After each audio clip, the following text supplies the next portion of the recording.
جو حضور کا مکی دور ہے وہ تکلیف کا دور ہے، آزمائش کا دور ہے، مظلومیت کا دور ہے۔ کوئی کلمہ پڑھ لے تو چٹائی میں لپیٹ کر دھوپ میں پھینک دیا جاتا ہے۔ حضرت بلال اللہ کے ایک ہونے کا نعرہ لگائیں تو ان کو رات بھر زنجیروں سے باندھ کر مارا جاتا ہے، پیٹا جاتا ہے۔ اور اگر کوئی حضور کے رسول ہونے کی گواہی دے دے تو اس کو آگ کے انگاروں پر لٹایا جاتا ہے۔ بلکہ یہی نہیں، مسلمانوں سے اتنی نفرت کی جاتی ہے کہ ان کا 2 سال کے لیے سوشل بائیکاٹ کر دیا جاتا ہے۔ اس قدر مظلومیت کا زمانہ کہ کوئی مسلمان سے بات نہ کرے، کوئی کلام نہ کرے، کوئی خرید و فروخت کے معاملات نہ کرے۔ مسلمان 2 سال اس گھاٹی میں اس طرح گزارے کہ کوئی پوچھنے والا نہیں، کوئی خیریت دریافت کرنے والا نہیں۔ مگر میں قربان جاؤں پیغمبر علم پر، پیغمبر انقلاب پر۔ ادھر حضرت بلال کو گھسیٹا جا رہا ہے، ادھر میرے آقا حضرت ارقم کے دار ارقم میں لوگوں کو قرآن سنا رہے ہیں، قرآن سکھا رہے ہیں، قرآن سمجھا رہے ہیں۔ ادھر حضرت خباب کو آگ کے انگارے پر لٹایا جا رہا ہے، اور ادھر میرے آقا صفا کی پہاڑی پر صحابہ کو قرآن سمجھا رہے ہیں۔ ادھر مصطفیٰ کے نام لینے پر حضرت بلال کو کرم ریت پہ گھسیٹا جا رہا ہے، ادھر میرے آقا لوگوں کو قرآن سکھا رہے ہیں۔ شیب ابی طالب، یہ مسلمانوں کی مظلومیت کا وہ دور ہے کہ میں کیا بتاؤں۔ اس قدر تکلیف میں مسلمانوں نے 2 سال گزارے کہ میں لفظوں میں بیان نہیں کر سکتا، میں الفاظ نہیں رکھتا کہ مسلمانوں کے اس درد کو بیان کر سکوں۔ حضرت سعد کہتے ہیں اس دور میں اتنی پریشانیاں ہم نے اٹھائی، بھوک اور پیاس کی۔ ایک مرتبہ رات کو اٹھا، کھانے پینے کی کوئی چیز نہ تھی، بڑی تیز بھوک لگی، میرے تلوے کے نیچے کوئی کھال کی طرح چیز نظر آئی، میں نے اس کو اپنے ہاتھ میں لیا، یہ بھی نہ سوچا کس جانور کی کھال ہے، مرے ہوئے جانور کی کھال ہے تو وہ جانور حلال ہے کہ حرام ہے۔ بھوک بڑی تیز لگی تھی، اٹھایا، دھویا بھی نہیں، اس کو کھا لیا۔ اللہ اکبر، بچے روتے تھے اس گھاٹی سے۔ اگر کوئی عرب سے باہر کا قافلہ گزرتا تو وہ پوچھتے تھے ارے یہ بچوں کی رونے کی آواز کہاں سے آتی ہے؟ تو کہتے تھے ایک نبی آیا ہے، نام محمد ہے، جو اس کا کلمہ پڑھا ہے اس کے خلاف ان کی قوم نے سوشل بائیکاٹ کر دیا ہے۔ مسلمانوں، کتنی تکلیفوں کے بعد اسلام پہنچا ہے، شاید آپ کو اس کا اندازہ نہیں ہے، مگر شیب ابی طالب میں بھی میرے مصطفیٰ قرآن پڑھاتے رہے، قرآن سکھاتے رہے، قرآن پڑھاتے رہے، قرآن سکھاتے رہے۔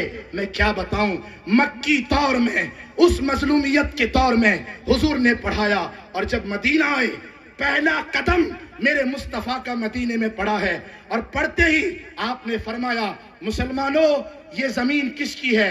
مدینے والوں نے کہا 2 یتیموں کی زمین ہے۔ 2 یتیموں کو بلایا گیا، حضور نے فرمایا یہ تمہاری زمین ہے، تم یتیم ہو، ہم اس کو خرید کر لیتے ہیں۔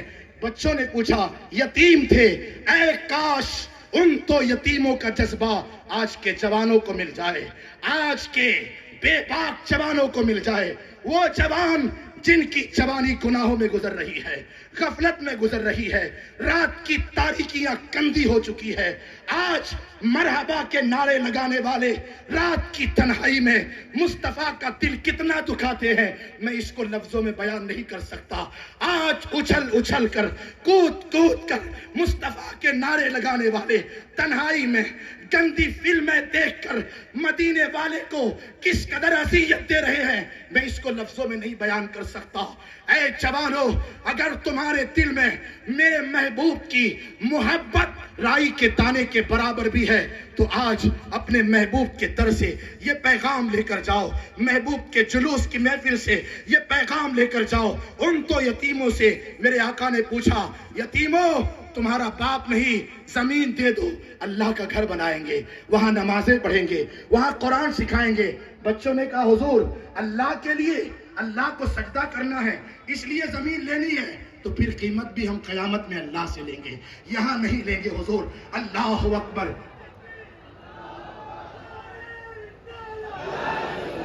سوچیں، مصطفیٰ نے مسجد قباء کی بنیاد رکھی، مسجد نبوی کی بنیاد رکھی اور اپنے جیتے جی مدینہ کے اندر اور مدینہ کے باہر مسجدوں کا سلسلہ بنا دیا، مسجد کے جال بچھا دیے، تقریباً 20 درسگاہوں کا ذکر ملتا ہے۔ میرے عزیزوں، وقت ختم ہو چکا ہے، میں صرف کہنا یہ چاہوں گا، حضور کی مکی زندگی پڑھو یا مدنی زندگی پڑھو، ہر جگہ صرف تعلیم تعلیم تعلیم۔ حضور نے قوم کو اتنا پڑھایا کہ حضرت نوح 950 سال تبلیغ کیے تو ایمان والے 70 یا 74 تھے۔ میرے مصطفیٰ نے 23 سال میں قرآن ایسا پڑھایا کہ جب آخری خطبہ دے رہے تھے تو لاکھوں صحابہ موجود تھے، ان میں کوئی حافظ تھا، کوئی مفسر تھا۔ اگر اپنی قوم کو مرتد ہونے سے بچانا چاہتے ہو، بیٹیوں کی عزت عزیز ہے، جوانوں کی جوانی بچانا چاہتے ہو، قوم کو زوال سے نکال کر عروج تک لے جانا چاہتے ہو تو اسی مصطفیٰ کے پیغام پر عمل کرو۔ ہر علاقے میں مکتب ہو، مدرسہ ہو، ہر مسجد کو درسگاہ بنا لو، ہر جگہ بالغ بچوں کی تعلیم کا انتظام کرو۔ اور آج میں علماء کی موجودگی میں اتنے بڑے مجمع سے کہتا ہوں، اگر تم نے آج تعلیم کو اہمیت نہ دی تو نہ کوئی کل کسی کو مرتد ہونے سے بچا پائے گا، نہ بے عمل ہونے سے بچا پائے گا۔